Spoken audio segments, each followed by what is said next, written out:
오늘 말씀의 제목은 하나님의 때라는 제목으로 하나님의 말씀을 나누겠습니다. 구약 성경 레위기 24장 20절 말씀을 보면 상처에는 상처로, 눈에는 눈으로, 이에는 이로 갚을지라. 남에게 상해를 입힌 그대로 그에게 그렇게 할 것이며 말씀합니다. 신명기 19장 21절 말씀에서도 비슷합니다. 내 눈이 긍휼히 여기지 말라.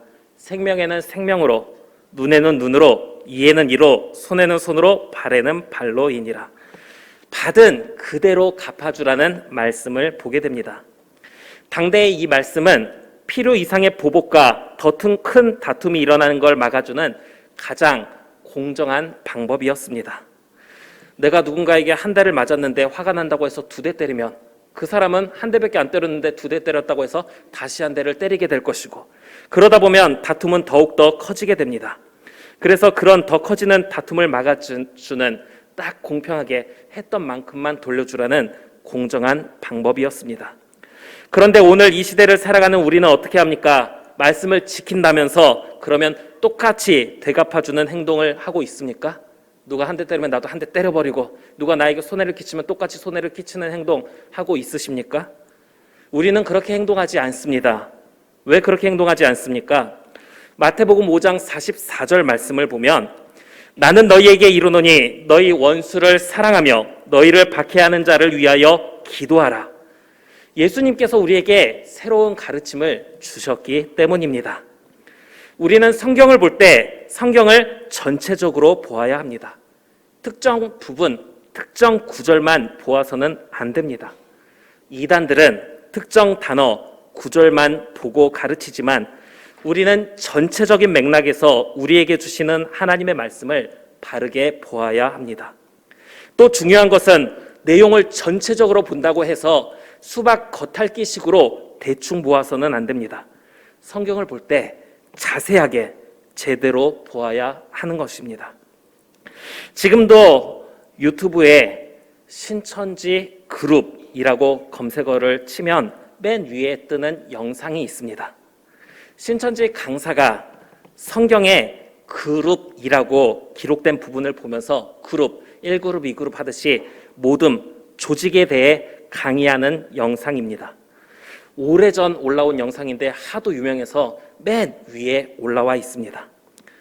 말씀을 깊이 있게 보지 않고 그룹이라는 한글만 보면서 GROUP, 영어로 조직, 모듬, 이렇게 생각하고 해석하면서 강의를 하다가 참석한 사람들에게 질타받는 내용입니다.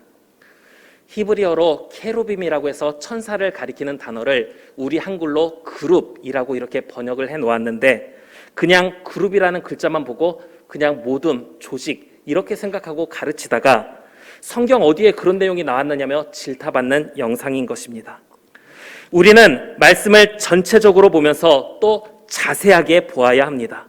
그렇지 않으면 말씀이 의미하는 것과는 다른 엉뚱한 길로 가게 될 수도 있습니다. 그러면 오늘 말씀을 자세히 한번 우리가 보겠습니다. 마가복음 11장 12절에서 13절 말씀을 보면 이튿날 그들이 베다니에서 나왔을 때 예수께서 시장하신지라 멀리서 잎사귀 있는 한 무화과 나무를 보시고, 예수님께서 베다니에서 나와서 예루살렘 성을 향해 가실 때 길가에서 한 무화과 나무를 보신 겁니다. 사람의 몸으로 이 땅에 오신 예수님께서는 우리가 느끼는 모든 감정을 똑같이 느끼셨습니다. 하나님의 아들이라고 해서 무쇠로 만들어진 몸도 아니었고, 찔러라 피 한 방울 안 나온다, 난 하나도 아프지 않다, 그런 몸도 아니었습니다. 우리와 똑같이 줄이기도 하셨고 가슴 아픈 일에는 눈물을 흘리기도 하셨습니다. 그런 몸으로서 이제 마침 시장하셨던 겁니다. 그래서 13절 말씀을 보면 혹 그 나무에 무엇이 있을까 하여 가셨더니 가서 보신즉 잎사귀 외에 아무것도 없더라. 이는 무화과의 때가 아님이라. 그 나무에 무엇이 있을까 하여 가셨는데 그 나무에는 잎사귀만 있고 열매가 없었다는 겁니다. 왜 열매가 없었느냐? 무화과의 때가 아님이라 라는 것이죠. 14절 말씀을 보면 이제부터 영원토록 사람이 내게서 열매를 따먹지 못하리라 하시니 제자들이 이를 듣더라. 예수님께서는 열매 없는 그 나무를 향해 이제부터 영원토록 사람이 내게서 열매를 따먹지 못하리라 저주의 말씀을 하셨습니다. 그리고 마가복음 11장 20절에서 21절 말씀을 보면 그들이 아침에 지나갈 때 무화과 나무가 뿌리째 마른 것을 보고 베드로가 생각이 나서 여짜오되 라비여 보소서 저주하신 무화과 나무가 말랐나이다. 예수님께서 저주하신 무화과 나무가 말라버린 것을 보게 되는 겁니다. 자, 말씀을 이제 자세히 살피기 위해서 다시 한 번 더 봤는데 오늘 말씀을 저는 읽다 보면 의문점이 생겼습니다. 우리 성도님들은 이 말씀을 읽을 때 혹시 이상하게 여겨지는 부분이 없었습니까? 오늘 말씀을 전체적으로 보면 예수님께서 시장하셨습니다. 그 시장하신 상태에서 무화과 나무를 보셨습니다. 그리고 무화과 나무에 다가갔는데 열매가 없었습니다. 왜? 아직 무화과의 때가 아니었기 때문입니다. 예수님께서는 그 나무를 향해 저주하셨습니다. 그리고 이 나무가 말라버렸습니다. 이상한 부분이 있으십니까? 하나님의 아들이 무슨 배가 고팠을까? 혹시 이게 이상하십니까? 아니면 사람을 보아야 하는 예수님이 배고프다고 사람 안 보고 무화과 나무만 쳐다보는 게 혹시 이상하십니까? 13절에 기록된 내용 때문에 예수님께서 무화과 나무를 저주한 게 이해가 되지 않을 수가 있습니다. 13절에 있는 어떤 말씀입니까? 멀리서 잎사귀 있는 한 무화과 나무를 보시고 그 나무에 무엇이 있을까 하여 가셨더니 가서 보신즉 잎사귀 외에 아무것도 없더라. 이는 무화과의 때가 아님이라. 일반적으로 열매 맺지 못하는 나무를 저주하는 거라고 한다면 그 열매 맺지 못하는 나무 말라서 뽑아버리고 그 자리에 열매 맺는 나무를 심으면 되니까 이해가 됩니다. 그런데 성경은 무화과의 때가 아니라고 설명하고 있습니다. 지금이야 하우스 재배로 저온 창고 기술이 발전되어서 제철에 상관없이 열매를 얻을 수 있는데 2000년 전에 아직 때가 되지도 않은 무화과 나무를 향해 예수님께서 저주하신 것입니다. 제철에 열매 맺지 못하는 나무를 저주하면 이해를 할 수 있겠는데 때가 되지도 않은 나무를 향해 저주한다면 어떻겠습니까? 예수님께서는 그러면 왜 때가 되지도 않은 나무를 향해서 저주하신 걸까요? 이 부분이 중요합니다. 왜 이 부분이 중요하느냐? 만약 오늘 우리를 향해서 이렇게 말씀하신다면 어떻겠습니까? 내가 이제 막 교회를 다니기 시작했는데 신앙에 성숙이 없다고 해서 나에게 저주가 임한다고 한번 생각을 해보십시오. 시간이 지나면 때가 되면 점점 배우고 신앙의 성숙을 이루어갈 텐데 그 때가 되기도 전에 너 지금 당장 열매 없구나, 너 지옥, 너 저주받아라 말씀하신다면 어떻겠습니까? 오늘 이 예배의 자리에 어린 아이들도 참여해 있습니다. 어린 아이들을 향해서 너희 어른들만큼 기도도 안 하고 신앙생활을 할 때 열매 맺는 모습 없구나, 너희 지옥 저주받아라 하면 어떨 것 같습니까? 지금 이 자리에도 부모와 또 할아버지 할머니가 자기의 자녀를 위해서 자기의 손자 손녀를 위해서 기도하며 믿음으로 양육해서 그리스도인으로 성장시키려고 하고 있는데 그때가 되기도 전에 지금 당장 열매 없으니까 지옥이라고 한다면 그 말에 공감하면서 그래 너 지금 당장 열매 없으니까 넌 지옥 가는 게 마땅해, 너 저주받는 게 마땅해 이렇게 여기시겠습니까? 성장한 후에 무언가 배우고 나서 신앙의 성숙을 이룰 텐데 때가 되기도 전에 열매가 없다고 저주하시는 것은 너무한 게 아닐까 생각이 들 수밖에 없습니다. 그러면 예수님께서는 왜 때가 아닌 무화과 나무를 저주하신 걸까요? 왜 때가 되지도 않은 무화과 나무를 저주해서 말라버리게 하신 것이겠습니까? 우리가 그래서 말씀을 깊이 있게 보기 위해서 화면을 보시면요, 글자 하나가 보일 겁니다. 어떻게 읽나요? 갑자기 이제 한글도 아니고 이제 영어인가 싶어서 읽으려고 봤는데 영어랑은 모양은 또 좀 다르고, 네, 앞에 있는 단어는요 신약 성경이 쓰여진 그리스어 단어입니다. 어떻게 읽느냐? 크로노스라고 읽습니다. 이 크로노스의 뜻은 시간입니다. 함께 따라해 보겠습니다. 크로노스, 시간. 이제 다음 단어 하나만 더 보겠습니다. 이것도 이제 신약 성경이 쓰여진 그리스어 단어입니다. 이 단어는 카이로스라고 읽습니다. 그러면 뜻은 무엇인가? 뜻은 시간입니다. 따라해 볼까요? 카이로스, 시간. 크로노스도 시간이고 카이로스도 시간입니다. 그러면 똑같은 시간인데 이 둘의 차이는 무엇이냐? 크로노스는 시간인데 시, 분, 초, 일, 월, 연, 봄, 여름, 가을, 겨울, 우리가 흔히 생각하는 그냥 시간, 그 시간을 크로노스라고 합니다. 그럼 카이로스는 무엇이냐? 카이로스는 기회, 사건을 가리키는데 성경에서는요, 하나님의 역사하시는 시간을 가리킬 때 많이 쓰이는 단어가 카이로스입니다. 이제 이 두 단어의 뜻을 구분하기 위해서 이제 성경에서 어떻게 사용되었는지를 살펴보면, 크로노스는 마태복음 2장 7절 말씀을 보면 헤롯이 가만히 박사들을 불러 별이 나타난 때를 자세히 묻고, 동방에서 박사들이 메시아 탄생의 별을 보고 이제 헤롯 성에 딱 가가지고 메시아가 어디 있는가 물어봤습니다. 근데 그 땅에는 왕자가 태어난 일이 없어요. 그래서 어디서 태어났는가, 언제 그 별을 봤느냐, 헤롯이 묻는 겁니다. 너희가 며칠 전에 그걸 본 거냐? 몇 달 전에 본 거냐? 몇 월, 며칠, 몇 시쯤에 그걸 본 거야? 하고 물어본 겁니다. 그 때를 가리키는 단어가 바로 크로노스입니다. 또 마태복음 2장 16절 말씀에는 박사들에게 자세히 알아본 그 때를 표준하여 라고 기록되어 있는데, 메시아를 발견하며 알려주겠다 했던 이 박사들이 다른 길로 고향으로 돌아가 버립니다. 그 사실을 알고 난 헤롯은 화가 나서 박사들이 알려줬던 그때, 그 시간, 그 몇 월, 며칠 전, 몇 달 전, 그 기점부터 지금까지 태어난 아이들, 2살 아래의 남자 아이들을 다 죽이게 했습니다. 이때 이제 사용된 단어가 크로노스입니다. 시간을 가리키는 단어. 그럼 카이로스는 마태복음 8장 29절 말씀에 이에 그들이 소리질러 이르되 하나님의 아들이여 우리가 당신과 무슨 상관이 있나이까 때가 이르기 전에 우리를 괴롭게 하려고 여기 오셨나이까 하더니, 그러니까 며칠 뒤, 몇 달 뒤 이런 시간을 특정할 수 없는 하나님께서 역사하실 최후 심판의 때, 그때가 언제일지 모르지만 하나님께서 역사하실 그때가 아직 오기도 전에 왜 벌써부터 와서 우리를 괴롭게 하십니까? 하고 귀신들이 예수님께 소리칠 때 사용되었던 단어가 카이로스입니다.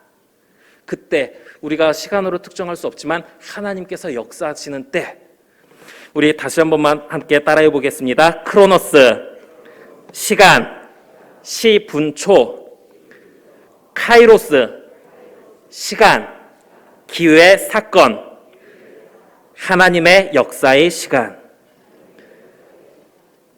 예배 시간에 갑자기 공부해서 힘드시죠? 이미 우리 성도님들은 알고 있는 단어 많이 있으십니다. 구약 성경이 쓰여졌던 언어 히브리어에서 아는 단어, 할렐루야, 여호와를 찬양하라, 샬롬, 평화. 그리고 이 신약 성경이 쓰여진 언어 그리스어 단어 이미 알고 있는 것, 아멘, 그대로 되기를 바랍니다. 여기서 이제 두 가지가 더 추가되었어요. 크로노스, 시간, 카이로스, 시간. 그러면 이제 이것을 기점으로 마가복음이 기록된 그리스어 원어를 살펴보면 이렇게 기록이 되어 있습니다. 전체를 보면 힘드니까 13절 말씀에 제가 읽어드리겠습니다. 오 가르 카이로스 우크헤 수권, 이는 때가 아닙니다. 무화과, 이는 무화과 때가 아님이라는 겁니다. 그런데 한 단어가 눈에 띕니다. 눈에 띄지 않아도 눈에 띄라고 다른 색깔을 좀 칠해 드렸습니다. 어떤 단어입니까? 조금 전에 우리가 배운 크로노스와 카이로스 중 카이로스라는 단어입니다. 카이로스가 무엇이었습니까?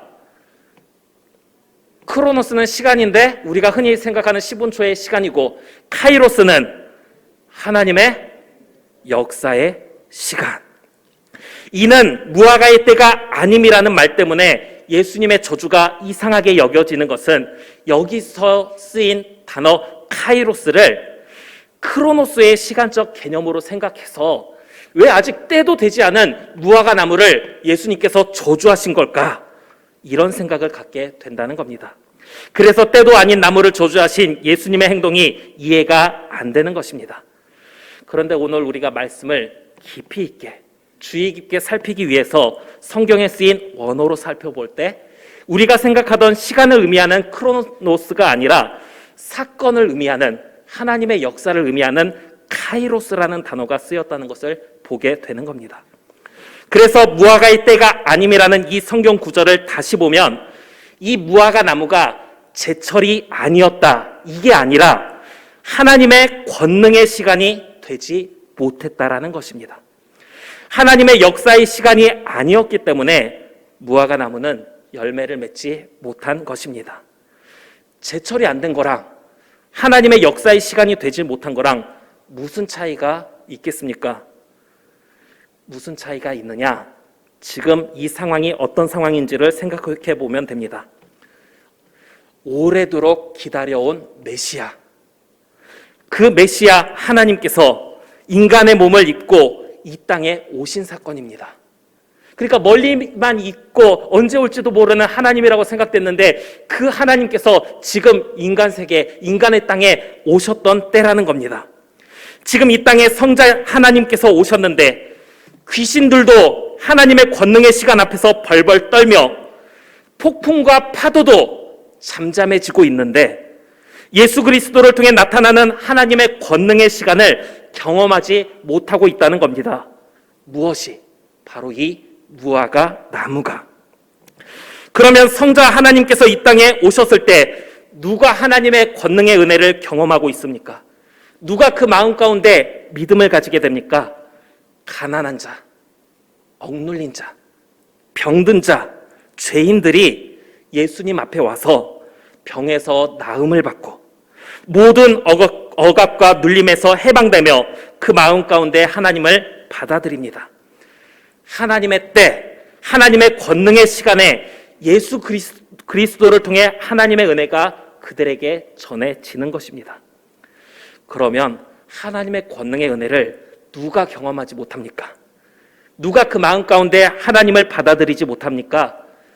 모든 지혜를 다 알고 있는 것처럼 여기면서도 참된 지혜가 없던 사람들, 대제사장, 장로, 바리새인, 서기관과 같은 사람들, 이 사람들은 예수님께서 많은 능력을 보여주실 때 예수님을 통해 나타나는 능력들을 보고도 예수님을 외면해버렸습니다. 심지어 죽은 나사로가 다시 살아난 것 때문에 사람들이 예수님께로 몰려가자 다시 살아난 나사로를 죽이자고 모의까지 하는 것입니다. 잎은 무성하지만 열매가 없다. 이것은 하나님의 권능이 임하는 이때에 하나님의 은혜가 그 안에 없다는 것을 가리키는 것입니다. 그렇게 하나님의 권능의 시간과 무관한 그런 나무는 이후로도 계속해서 하나님의 권능이 없을 것이다 말씀하는 것입니다. 하나님께서 함께 하심에도 불구하고 친히 이 땅에 오셔서 같이 계심에도 불구하고 하나님의 권능이 없는 나무가 언제 하나님의 권능을 나타낼 수 있겠습니까? 이 말씀은 하나님의 권능이 임함에도 불구하고 은혜가 없는 사람들, 그 은혜를 받지 못하는 사람들은, 권능의 시간에 열매 맺지 못하는 사람들은 말라버린 무화과 나무처럼 무너져 버릴 것을 의미하는 것입니다. 하나님께서 인간의 몸을 입고 이 땅에 오셔서 함께 하심에도 불구하고 하나님의 은혜를 누리지 못하는 사람들이 언제 하나님의 은혜를 누릴 수 있겠느냐? 지금 누리지 못하는 사람들은 앞으로도 그 은혜 누리지 못한다라는 겁니다. 사랑하는 우리 계림교회 성도 여러분, 하나님의 은혜 가운데 하나님의 권능이 나타나는 삶을 오늘 살고 있으십니까? 아니면 교회는 오래 다녔음에도 불구하고 어떤 열매조차 맺지 못하는 그런 모습으로 언젠가는 달라질 거라는 생각만 가지고 있으십니까? 혹시 이 안에 교회에 나온 지 얼마 안 된 분이 계십니까? 교회 다닌 기간이 중요한 게 아닙니다. 하나님과 함께하고 있느냐, 함께하지 못하느냐, 하나님의 은혜 가운데 하나님의 능력을 받아 살아가느냐, 그렇지 못하느냐, 하나님과 함께 하심으로 열매 맺는 삶을 살고 있느냐, 그렇지 못하느냐가 중요하다는 것입니다. 구약은요, 성부 하나님의 시대라고 일컫습니다. 신약은 성자 하나님의 시대라고 일컫습니다. 오늘날은 성령 하나님의 시대라고 합니다. 성령이 지금 우리와 함께하는, 하나님의 권능이 우리와 함께하는 카이로스의 시간이라는 것입니다. 그런데 크로노스의 때를 내세우면서 하나님 5년 뒤에 10년 뒤에 정말 멋진 열매 맺겠습니다, 이렇게 말씀하겠습니까? 크로노스의 때를 가지고 교회에 얼마 나오지 않은 사람들을 향해 언제까지 열매 맺어야 된다, 또 누군가를 향해서 넌 교회 오래 다녔는데 왜 열매 맺지 못하냐, 이걸 말씀하는 게 아니라는 겁니다. 하나님께서 함께 하시는 카이로스의 시간에 하나님의 은혜를 받고 하나님의 능력을 받고 열매를 맺는 삶을 살고 있느냐, 그렇지 못하느냐를 물으시는 겁니다. 사랑하는 우리 성도 여러분, 하나님께서 함께 하시는 이 때를 생각하지 못한 채 크로노스의 때만 내세우면서 아직 때도 안 됐는데 벌써부터 저주하시고 진짜 너무하시네, 이렇게 생각하지 마시고, 또 하나님께서 함께 하심에도 불구하고 입만 무성한 모습, 그 모습으로 저주를 받아 끊어지는 모습이 아니라 하나님의 은혜를 누리며 이 땅에서 하나님의 능력으로 열매 맺는 삶을 살아갈 수 있는 저와 우리 성도님들 되기를 간절히 바랍니다. 하나님의 권능의 시간에 그 은혜 안에 거하면 하나님의 역사가 일어납니다. 그래서 바울은 빌립보서 4장 13절 말씀에 내게 능력 주시는 자 안에서 내가 모든 것을 할 수 있느니라 선포했습니다. 하나님과 함께하는 상황에서 불가능한 일이 없다라는 겁니다. 하나님께서 함께 하시면 무엇이든 할 수 있다라는 것이었습니다. 사도행전 1장 8절 말씀을 보면 오직 성령이 너희에게 임하시면 너희가 권능을 받고, 하나님과 함께하는 때에 우리는 권능을 받고, 마가복음 16장 17절에서 18절 말씀처럼 믿는 자들에게는 이런 표적이 따르리니 곧 그들이 내 이름으로 귀신을 쫓아내며 새 방언을 말하며 뱀을 집어올리며 무슨 독을 마실지라도 해를 받지 아니하며 병든 사람에게 손을 얹은즉 나으리라 하시더라. 믿음의 능력이 나타나게 된다는 것입니다. 하나님께서 성령으로 우리와 함께하는 이 시대를 살아가면서 경건의 모양은 있으나 경건의 능력은 부인하는 어리석은 자들처럼 입만 무성하게 맺는 모습이 되지 말고 함께 하시는 하나님의 사랑 가운데 하나님의 은혜를 경험하는, 하나님의 은혜로 하나님이 기뻐하는 삶을 살아갈 수 있는 저와 우리 모든 성도님들 되기를 주의 이름으로 축원합니다.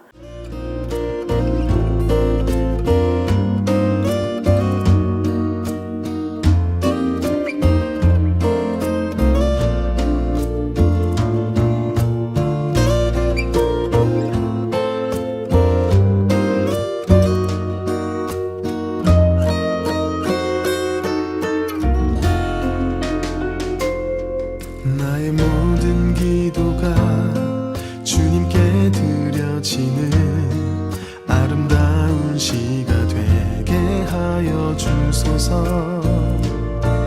나의 모든 찬양이 아름다운 노래가 되기를 원하나이다.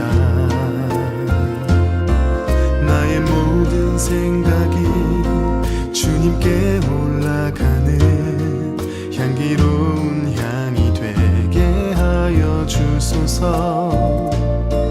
나의 모든 행실이 하나의 예배가 되기를 원하나이다.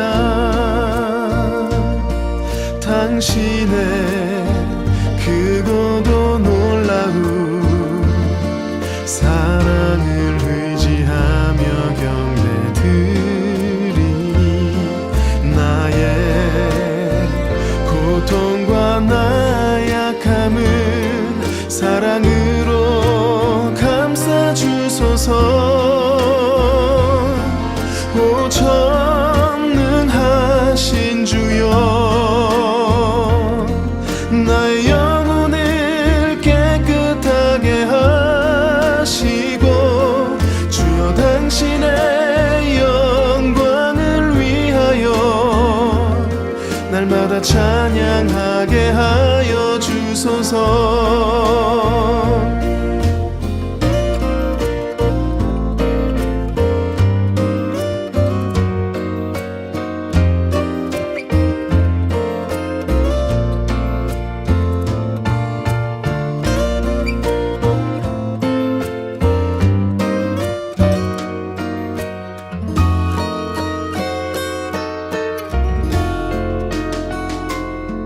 당신의 크고도 놀라운 사랑을 의지하며 경배드리니 나의 고통과 나약함을 사랑으로 감싸주소서.